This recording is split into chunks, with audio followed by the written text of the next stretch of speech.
പ്രത്യേക അന്വേഷണ സംഘത്തിന്റെ പരിശോധനകളൊക്കെ മുന്നോട്ട് പോകുമ്പോഴും ഞങ്ങൾ CPIM പറയുന്നു ഞങ്ങൾ ഇതിൽ എവിടെയും ഒരു ഘട്ടത്തിലും ആരെയും സംരക്ഷിക്കാൻ ഇടപെടില്ല എന്ന് പറയുമ്പോഴും നിങ്ങൾ നേരിട്ടിരുന്ന വിമർശനങ്ങൾ രണ്ട് കാര്യങ്ങളിലാണ്. ഒന്ന്, ഇപ്പോൾ അറസ്റ്റിലൊടുക്കുന്ന പത്മകുമാറിനെ എതിരെ നടപടിയെടുക്കാൻ പാർട്ടി തയ്യാറായിരുന്നില്ല എന്നുള്ളത് ഒന്ന്.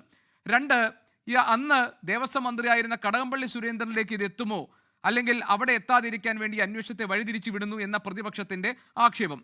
ഇതെല്ലാം നിൽക്കുമ്പോഴാണ് വളരെ നാടകീയമായ തന്ത്രി കണ്ഠരര് രാജീവരുടെ അറസ്റ്റ് ഇന്നുണ്ടായിരിക്കുന്നത്. രാഹുൽ ഈശ്വർ സംസാരിച്ചത് ശ്രീ PK ഗോപൻ താങ്കൾ കേട്ടല്ലോ. മറ്റാരെയോ സംരക്ഷിക്കാൻ വേണ്ടിയാണോ ഈ അറസ്റ്റ്? ഇതെല്ലാം തന്ത്രിയിൽ കൊണ്ടുവച്ച് അവസാനിപ്പിക്കാനാണോ എന്ന് നമ്മൾ സംശയിക്കേണ്ടി വരും എന്നാണ്. CPM നേരിടുന്ന വിമർശനങ്ങളുടെ കൂടി പശ്ചാത്തലത്തിൽ ഈ ചോദ്യത്തിനോട് താങ്കൾ എന്ത് മറുപടി പറയും? ശ്രീ ഗോപികൃഷ്ണൻ, ആരാൻ്റെ അമ്മയ്ക്ക് ഭ്രാന്ത് പിടിച്ചാൽ കാണാൻ നല്ല രസമാണ് എന്നൊരു പഴമൊഴിയുണ്ട്. അത് കേരളത്തിൽ മാത്രമുള്ള പഴമൊഴിയല്ല, പല ഭാഷകളും നിലനിൽക്കുന്നതാണ്. വളരെ പ്രിയപ്പെട്ട ശ്രീ രാഹുൽ ഈശ്വറിൻ്റെ വെപ്രാളങ്ങൾ കാണുമ്പോൾ ഈ പഴഞ്ചൊല്ലാണ് ഓർമ്മ വരുന്നത്. കാരണം അദ്ദേഹം ഈ ഫ്ലോർ ഉപയോഗിച്ചുകൊണ്ട് വളരെ ശക്തമായി ദേവസ്വം ബോർഡിനെയും അറസ്റ്റ് ചെയ്യപ്പെട്ടവരെയും വിമർശിച്ചിട്ടുണ്ട്. അതെ, ഈ അറസ്റ്റ് ചെയ്യപ്പെട്ടവരുടെ കുറ്റം എന്താണ്, ഏത് വകുപ്പ് ഉപയോഗിച്ചാണ് അവരെ ചോദ്യം ചെയ്തത്, അവരെ കസ്റ്റഡിയിലെടുത്തത് എന്ന ആവേശപൂർവ്വം ഈ സെക്കൻഡ് വരെ അദ്ദേഹം ചോദിച്ചിട്ടില്ല, ഒരു ചർച്ചയിലും ചോദിച്ചിട്ടില്ല. അതെല്ലാം SIT എടുത്ത നിലപാട് ശരിയാണ് എന്ന് വാദിച്ചുകൊണ്ടാണ് നിലപാടുകളെല്ലാം സ്വീകരിച്ചത്. ഞാനും കഴിഞ്ഞ കുറേ ചർച്ചകളിൽ നിങ്ങളുടെ ഫ്ലോറിലടക്കം ഈ പത്മകുമാറിൻ്റെ ഒരു പരാമർശത്തെ ബന്ധിപ്പിച്ചുകൊണ്ട്, അതായത് ദൈവതുല്യർ എന്ന പരാമർശത്തെ ബന്ധിപ്പിച്ചുകൊണ്ട് എല്ലാ അവതാരകരും ചോദിച്ചിട്ടുണ്ട്, രാഷ്ട്രീയമായി ഇവിടെ പങ്കെടുക്കുന്ന UDFൻ്റെയും BJPയുടെയും പ്രതിനിധികൾ ദൈവതുല്യർ എന്ന് പറഞ്ഞാൽ അവരുടെയൊക്കെ രാഷ്ട്രീയ പാർട്ടിയിലെ ലീഡർഷിപ്പിനെ കണക്കാക്കുന്ന ഒരു സമീപനത്തിൻ്റെ അടിസ്ഥാനത്തിൽ അത് CPIMൻ്റെ നേതൃത്വമാണ് എന്ന് സ്ഥാപിക്കാൻ ഒരുപാട് പരിശ്രമിച്ചു ഇവിടെ. അത് പത്മകുമാർ വെളിവാക്കിയില്ലെങ്കിലും അദ്ദേഹത്തിൻ്റെ സൂചന എന്തായിരുന്നു എന്ന് വെച്ചുകൊണ്ട് ഒരുപാട് ചർച്ചകളിൽ പറഞ്ഞതാണ്. ഇവിടെ ശ്രീ മഹേഷ് ആ ചർച്ചയിലെല്ലാം എന്നോടൊപ്പം ഉണ്ടായിരുന്ന ആളാണ്, മിക്കവാറും ചർച്ചയിൽ. അങ്ങ് നേരത്തെ കൃത്യമായി ചൂണ്ടിക്കാണിച്ചതുപോലെ ശ്രീ മഹേഷ് പണിക്കരും അത് കൃത്യമായി പറഞ്ഞ ആളാണ്. അത് അവരാചാരത്തിൻ്റെ ബലത്തിലാണ് പറഞ്ഞതെങ്കിൽ ഞാൻ പറഞ്ഞത് അതിൻ്റെ ദൈവതുല്യർ എന്ന് ശബരിമലയെ കണക്കാക്കിക്കൊണ്ടാണ് ശ്രീ പത്മകുമാർ അങ്ങനെ പറഞ്ഞത് എന്നാണ് നമ്മളെല്ലാം അന്ന് വാദിച്ചത്. അങ്ങനെ ആരാണ് ദൈവതുല്യർ? അവിടെ മൂർത്തി എന്ന് പറയുന്നത് അയ്യപ്പനാണ്. അയ്യപ്പൻ മൈനറാണ്. അയ്യപ്പൻ്റെ പിതൃസ്ഥാനമാണ് ആചാരപ്രകാരം തന്ത്രിക്കുള്ളത്. ബാക്കിയുള്ളവരെല്ലാം അതിന് താഴെയാണ്. ആ കോവിലിനകത്ത് നിന്ന്, ശ്രീകോവിലിനകത്ത് നിന്ന് എന്ത് പുറത്തേക്ക് പോകണമെങ്കിലും, എന്തകത്തേക്ക് വരണമെങ്കിലും, ഏത് ദേവസ്വം ബോർഡ് തീരുമാനിച്ചാലും, ഏത് ഭരണകൂടം അതിൻ്റെ പിന്നിലുണ്ടായാലും അതിൻ്റെ അവസാന വാക്ക് തന്ത്രിയാണ്. ഈ തന്ത്രി എന്തിന് വാജിവാഹനം കൈവച്ചു? അവസാനം അത് എൻ്റെ കയ്യിലുണ്ട് എന്ന് പറയേണ്ടി വന്നു. അന്വേഷണം നടക്കുമ്പോഴാണ് പറഞ്ഞത്. ആ വാജിവാഹനത്തിൻ്റെ വിശദാംശങ്ങൾ ഞാൻ പറയുന്നില്ല. അത് ആരുടെ കയ്യിലും വെച്ചുകൂടാത്തതാണ്. അത് നശിപ്പിക്കേണ്ട സാധനമാണ്, വീണ്ടെടുക്കാൻ കഴിയാത്ത വിധത്തിൽ നശിപ്പിക്കേണ്ട സാധനമാണ്. എന്തിനാണ് തന്ത്രി ശബരിമലയിൽ നിന്ന് പുറത്തുപോയി പൂജാതി കർമ്മങ്ങളിൽ പങ്കെടുത്തത്? അതിൻ്റെ ഇടനിലക്കാരനായി വർത്തിച്ചത് ഈ ഉണ്ണികൃഷ്ണൻ പോറ്റിയാണ്. ഇതെല്ലാവർക്കും അറിയാം. ഏത് അപ്രതീക്ഷിതമൊന്നുമല്ല തന്ത്രിയുടെ അറസ്റ്റ്. ഞങ്ങളെ സംബന്ധിച്ച് അപ്രതീക്ഷിതമൊന്നുമല്ല. ഇത് നിഷ്പക്ഷമായി നിരീക്ഷിക്കുന്നവരെ സംബന്ധിച്ച് അപ്രതീക്ഷിതമല്ല. പക്ഷേ രാഷ്ട്രീയ മുതലെടുപ്പിന് പരിശ്രമിച്ചവർക്ക് ഇത് അപ്രതീക്ഷിതമാണ്. തന്ത്രി ആയതുകൊണ്ട് ഇടയ്ക്ക് ഞാനൊരു കാര്യം ചോദിച്ചോട്ടെ, താങ്കൾ തടസ്സപ്പെടുത്തുകയാണെന്ന് കരുതണ്ട. ഇടയ്ക്ക് ഒരൊറ്റ കാര്യം, അതായത് താങ്കൾ പറഞ്ഞു, നമ്മൾ ഇതിനു മുൻപ് ചർച്ച ചെയ്തപ്പോഴും നമ്മളുടെ മുന്നിൽ വന്നിട്ടുള്ള സംശയമായിരുന്നു ദൈവതുല്യനായ ആൾ ആരാണ്, ആരെയാണ് പത്മകുമാർ ദൈവതുല്യനായ ആൾ എന്നതുകൊണ്ട് ഉദ്ദേശിച്ചതെന്ന്. അത് തന്ത്രിയാണ് ഇന്ന് വ്യക്തമായോ?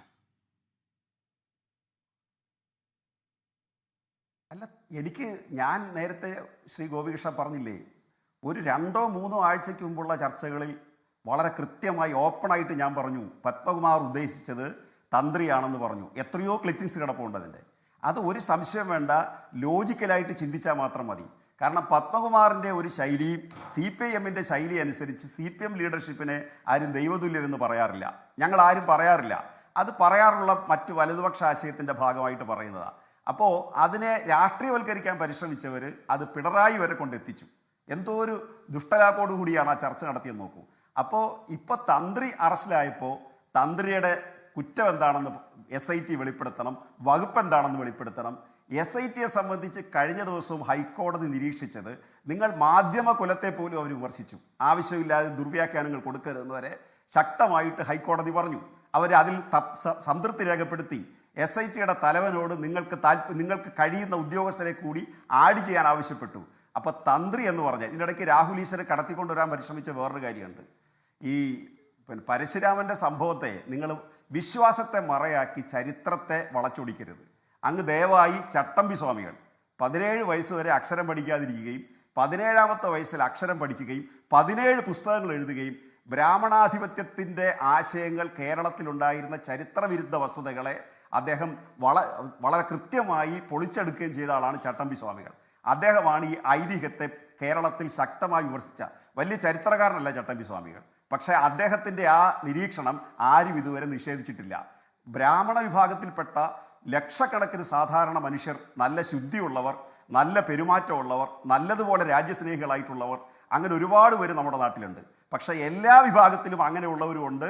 എല്ലാ വിഭാഗത്തിലും ഉണ്ണികൃഷ്ണൻ പോറ്റിമാരുണ്ട്, എല്ലാ വിഭാഗത്തിലും തന്ത്രിമാരുണ്ട്, എല്ലാ വിഭാഗത്തിലും ഭണ്ഡാരിമാരുണ്ട്, എല്ലാ വിഭാഗത്തിലും ഗോവർദ്ധന്മാരുണ്ടെന്ന് അങ്ങ് മനസ്സിലാക്കണം. അതുകൊണ്ട് ശബരിമലയെ സംബന്ധിച്ച് ഇതൊരു കൊയ്ത്തായിട്ട് കുറച്ച് ആളുകൾ കൊണ്ടു നടന്നു.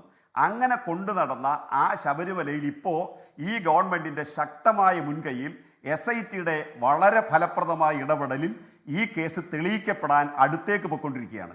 അതിൻ്റെ ക്ലൈമാക്സിലേക്ക് സഞ്ചരിച്ചുകൊണ്ടിരിക്കുകയാണ്. ആരാണ് പോറ്റിയെ കയറ്റിയത് എന്നുള്ള പാട്ട് UDF തിരുത്തേണ്ട സമയം കഴിഞ്ഞു. അവരുടെ പല്ലവി നിലനിർത്തിക്കൊണ്ട് അനുപല്ലവി തിരുത്തി. ഇപ്പോൾ രമേശ് ചെന്നിത്തലയും മറ്റു പല കോൺഗ്രസ് നേതാക്കന്മാരും പറഞ്ഞു തുടങ്ങിയിട്ടുണ്ട്. അങ്ങനെ പറഞ്ഞു തുടങ്ങിയവർ സത്യസന്ധരായിട്ട് ഈ കാര്യങ്ങളെ സമീപിച്ചാൽ മനസ്സിലാവും. പോറ്റിയെ കയറ്റിയത് ആര് എന്ന കേരളത്തിലെ ഈ തദ്ദേശ സ്വയംഭരണ തെരഞ്ഞെടുപ്പിൽ അഴിച്ചുവിട്ട പ്രചാരണം കോൺഗ്രസിന് തിരിഞ്ഞു കുത്തിയിരിക്കുകയാണ്. ശ്രീ ഗോപികൃഷ്ണൻ ഒരു കാര്യം വ്യക്തമായിട്ട് പറയാം, വലിയ ആവേശമൊന്നും ഇനി അവർ കാണിക്കാൻ പോകുന്നില്ല. കാരണം രാഷ്ട്രീയ നേതൃത്വത്തിൽ നിന്ന് മാറി ഇത് തന്ത്രിയുടെയും മറ്റും കാര്യങ്ങളിലേക്ക് എത്തുമ്പോൾ പിന്നെ നമ്മുടെ സുഹൃത്തുക്കൾ, ഈ പ്രതിപക്ഷ രാഷ്ട്രീയ സുഹൃത്തുക്കൾക്ക് വലിയ ആവേശമൊന്നും ഉണ്ടാകാനുള്ള സാധ്യതയില്ല. അതാണ് കേരളത്തിൽ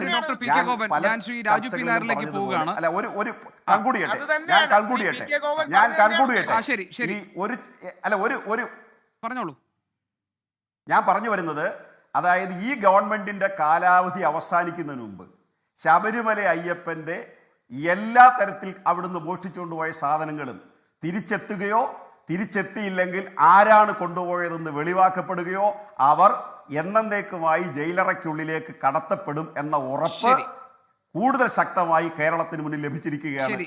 ലോകത്തെവിടെയായാലും ഏത് സമയത്തും 24 വാർത്തകളും ഓഗ്മെന്റഡ് റിയാലിറ്റി പാക്കേജുകളും എക്സ്പ്ലെയിനറുകളും വിശദമായി കാണാൻ ഞങ്ങളുടെ YouTube ചാനൽ നിങ്ങൾക്ക് സബ്സ്ക്രൈബ് ചെയ്യാം.